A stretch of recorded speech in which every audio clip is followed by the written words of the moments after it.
and welcome. And we will, of course, start off with our bracha. Baruch atah Adonai Eloheinu melech haolam asher kidshanu b'mitzvotav v'tzivanu la'asok b'divrei Torah. Amen. Amen. Let's take a look where here it is. Okay.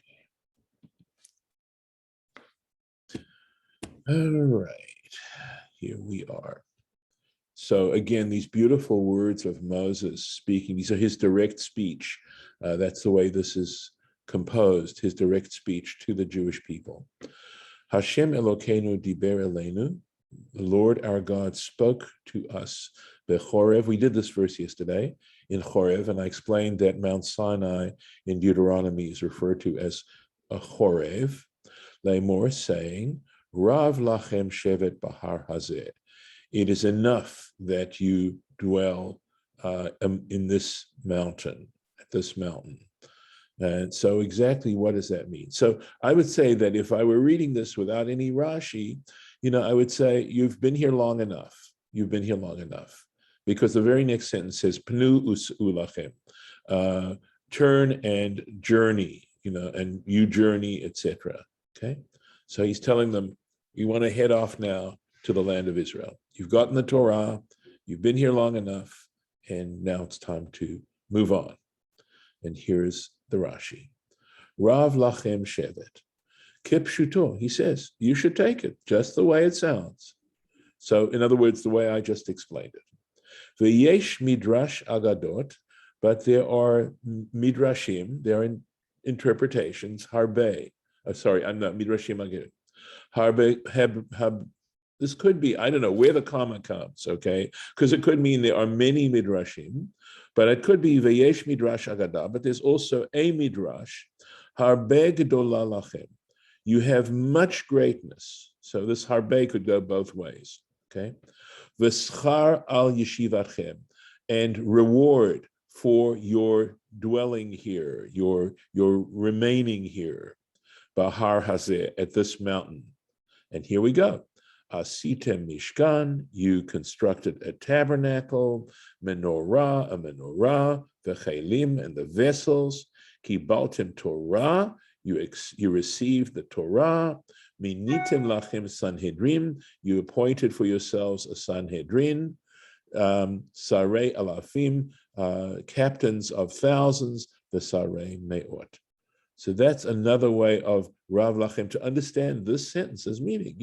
You have achieved greatness dwelling at this mountain. That's how the Midrash reinterprets this verse.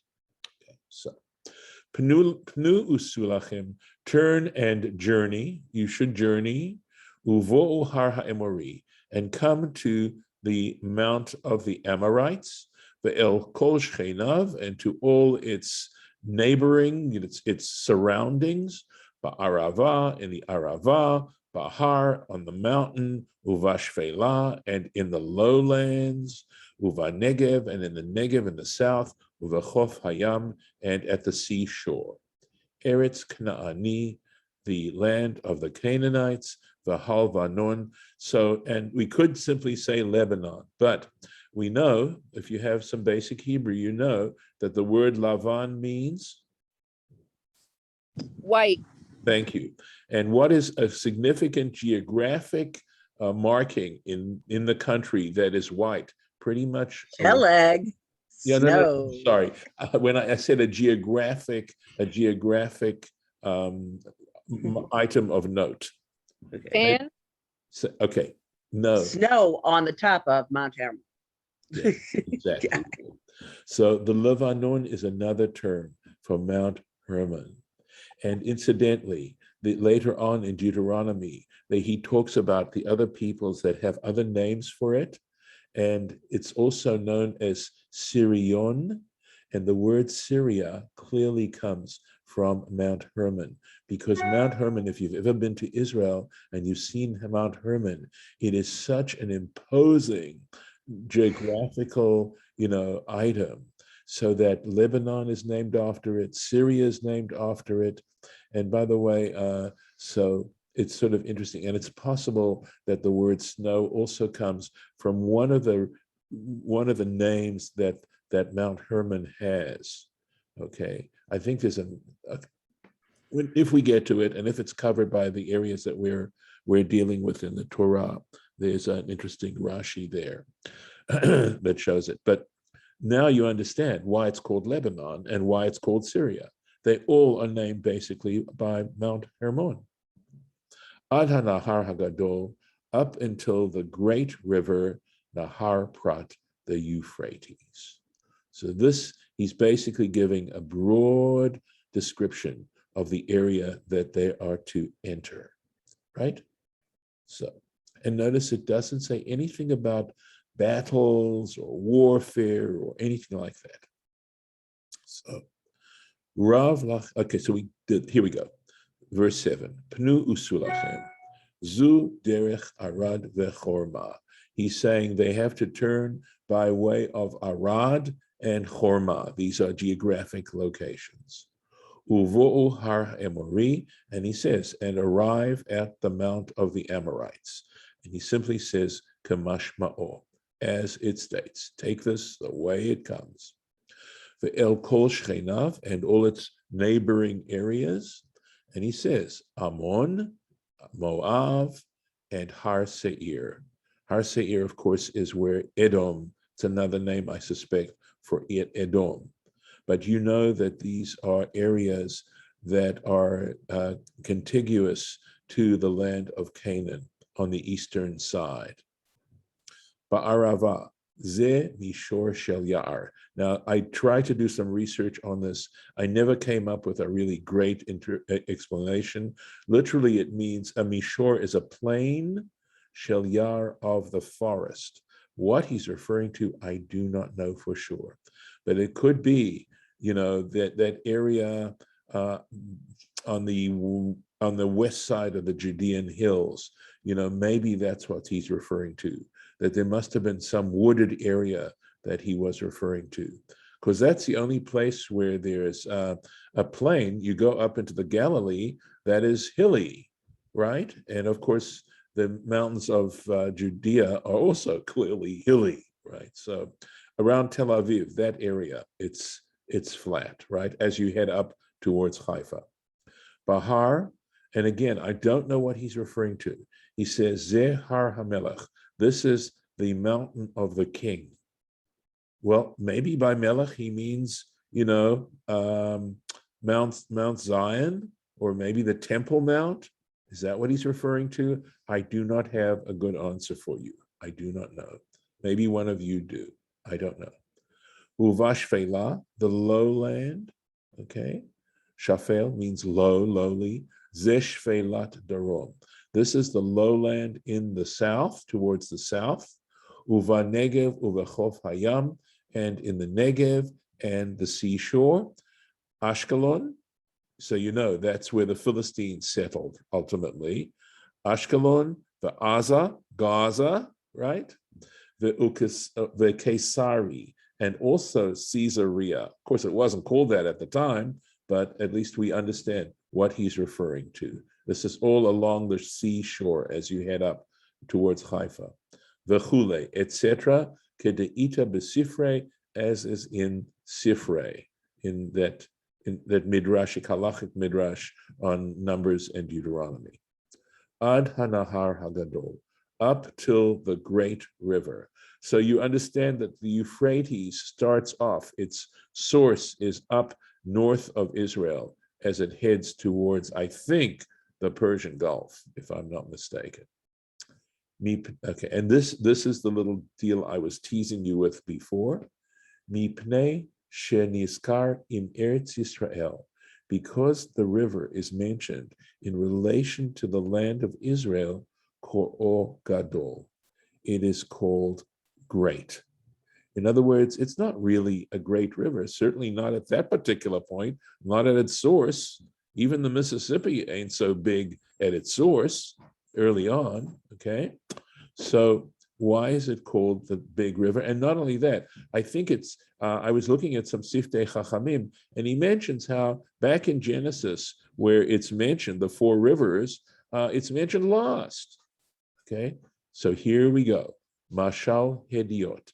He says it is a common common expression or a common proverb. Omer, that it says, the common proverb says, Eved melech melech, the servant of a king is a king. Hadbek, he gives you other examples. Hadbek l'shachvar, stick around the town captain, vayishtachavu lacha, and they will bow down to you. That's from Shvuot Mem Zayin. And the third expression, karev lagabe dehina. So there's some different interpretations of what this means. Dehina, I looked up in Jastrow, that's here, that's that reference here, the J stands for Jastrow. He translates it as a fat man, okay? But others understand it as oil, so meaning an anointed person. That's another interpretation. Draw near an anointed person, the idhin, and become anointed, or, get close to a fat person, and guess what? You're going to gain some weight too. Now, I realize that in our culture, being overweight is a great sin, but in previous cultures and in other cultures, it's actually a sign of being healthy as opposed to consumptive. So, of course, I don't think there's any implied insult going on here. And as I thought about this, okay, there are a couple of takeaways that I had from this. And that explained to me why people love celebrities. Because when you are connected somehow to a celebrity, you feel like you've become important. You've become a celebrity. And I think there's some great psychological validity to that thought. And I took it a step further. So how I've felt that what essentially is the essence of religion, the essence of any religion, is an attempt to discover significance for us as human beings.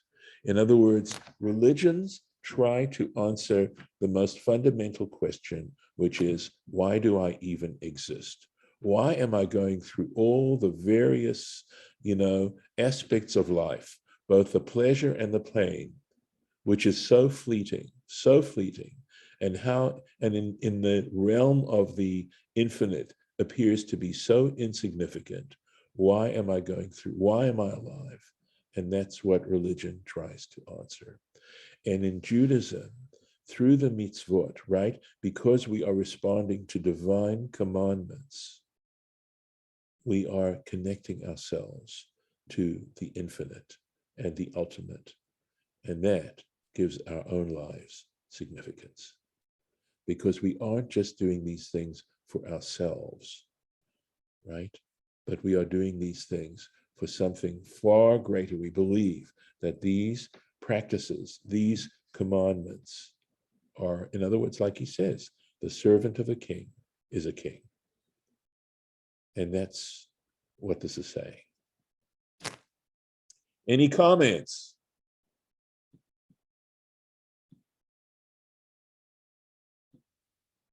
No comments, or you're just getting yourselves out of. Okay. Let's go back. So we are on verse 8. Re'eh, see, natati lifnechem et haaretz. I have placed before you the land. Bo'u urshu et haaretz. Come and inherit the land. Asher nishbah Hashem la'avotechem, which Hashem has sworn to your forefathers, your ancestors, Avraham, leYitzchak, uLeYaakov, latet lahem, to Abraham, to Isaac, and to Jacob, to give to them, uLeZar'am acharehem, and to their seed following them. So, Re'eh natati, behold, I have given it to you. Be'einechem atem ro'im, with your own eyes, you see. Eini omer lachem me'umad, I am not saying this to you from conjecture, umishmu'ah, or because I heard it from somebody else, right? You've seen it yourselves because you've seen how we destroyed the Amorites, right? Sichon and Og. Bo'ushu. Here we go. Come and inherit. Ein me'arer badavar. No one is going to dispute this. Right? Just like nowadays, huh? So this issue. But back here, they're being told, no one is going to dispute you. Ve'einchem tzrichim lemilchama. There we go. And you wouldn't have even needed to battle. You would not have needed to engage in warfare. Ilu lo shalchu meraglim. Had you not sent out the spies, lo hayu tzrichim likli zayin, you would have had no need for any arms whatsoever. That's quite mind-blowing, I think, right? And it supports what is said earlier, I believe, in Exodus, where he says he's going to send the hornet. So, I mean, this is really so interesting, in terms of what it's saying regarding faith, regarding having faith. So, la'avotechem, to your ancestors. Lama hiskir shuv la'avraham. So if he says this, wouldn't we figure this out? He's talking about the patriarchs. Lama hiskir shuv la'avraham le'yitzchak u'la'yakov. So why does he mention again? Why does he specify again to Abraham, to Isaac, and to Jacob? Ela Avraham kidai la'atzmo. But the fact is that if it were just to Abraham, he would have been sufficiently worthy. Yitzchak kidai la'atzmo. And to Isaac, he also. In other words, this promise of the land of Israel to their ancestors, each one of them were such amazing human beings that they were worthy of such a gift. Yaakov kidai la'atzmo. Jacob, worthy of it on his own right. And that's why it's repeated like that. Let's see where we go. Right. Va'omar aleichem ba'et hahi lemor. And I said to you at that time with these words, saying, Lo uchal levadi, I am not capable by myself, se'et etchem, to bear you, to carry you. In other words, to lead you without assistance is the implication, right? Va'omar aleichem ba'et hahi lemor, right? And I told you at that time, mahu lemor. So why does it say lemor? Amar lahem Moshe. So Moses said to them, Lo me'atzmi ani omer. The point about this is when I'm saying lemor, all right, I don't mean I'm the one. I'm not saying this to you just for myself, omer lachem, ela me'pi HaKadosh Baruch Hu. In other words, I'm simply acting here as the messenger. And that's the meaning of lemor. In other words, saying, I am simply saying what God has told me to say to you. Lo uchal levadi, right? So this is interesting. He says, I am not able myself. If shar, is it possible? Shelo haya Moshe yachol ladun et Yisrael? It wasn't possible for Moses. He was incapable of judging the entire people. This was not possible. Adam shehotziam mitzrayim, this one individual who brought them out of the land of Egypt, the kara lahem et hayam, and he split the sea. V'horid et hayam,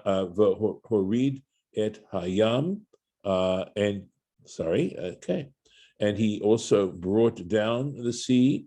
V'higiz et haslav, and he also caused the partridges to come to feed them.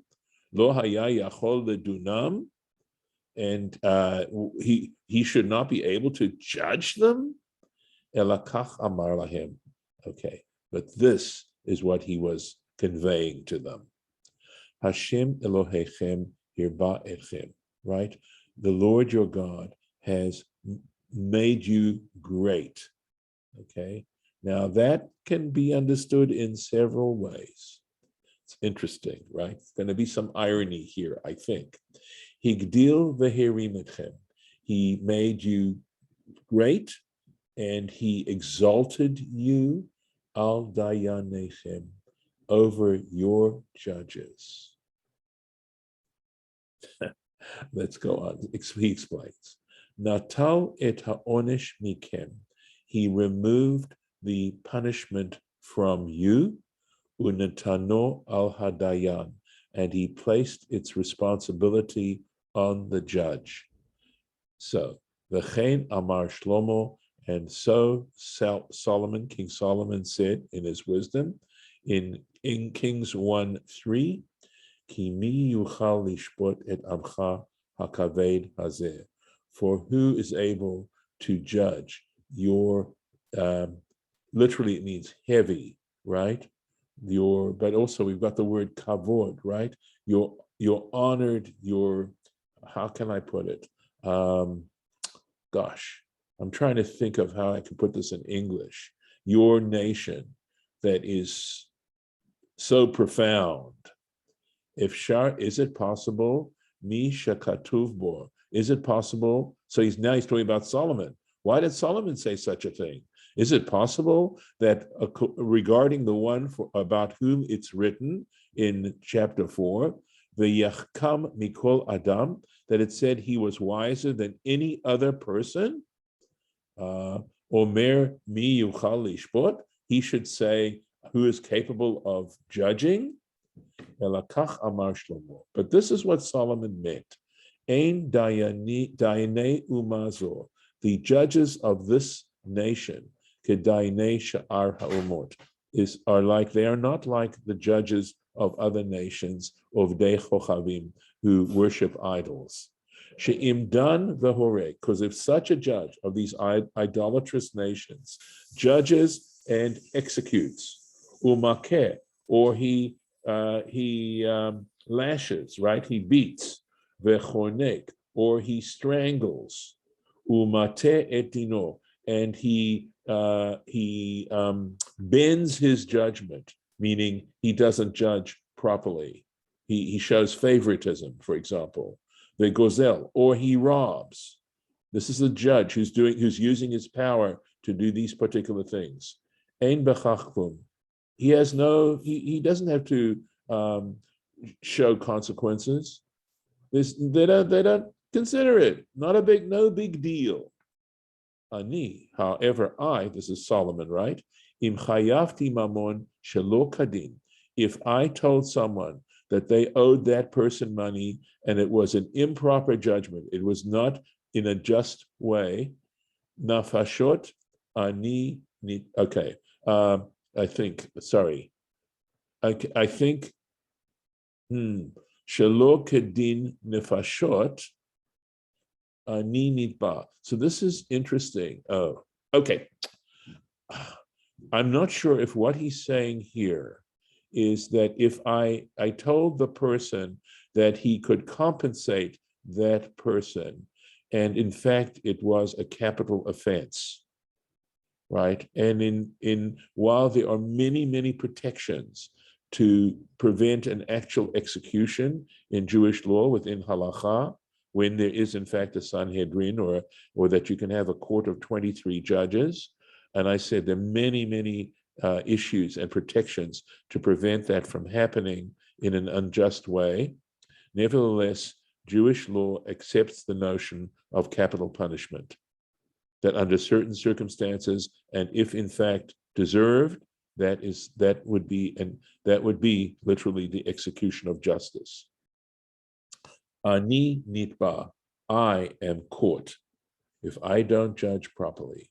Shene emar, as it states, Mishlei Kafbet, Proverbs chapter 22, and Solomon, by the way, is attributed the book of Proverbs. Okay, the kava et kov ehem nefesh, right? And he overpowers kava, or he robs, could be, of life, those who rob them of life. And that's so the one he overpowers here are the judges. And if they overpower them of life, they're going to be overpowered of life. They are guilty of a capital offense. And this might be a very good place to stop. So I'm going to do that. Okay, let's put in a marking here. So some really, I think, interesting stuff here. We will, okay. I'm going to go here, go right here. And I'm going to stop the share. And if you'd like to comment a little bit, I can keep the recording going for your comments. Okay. Or I can stop the recording. Bye, Lisa. Okay, why don't I stop the recording? Take care.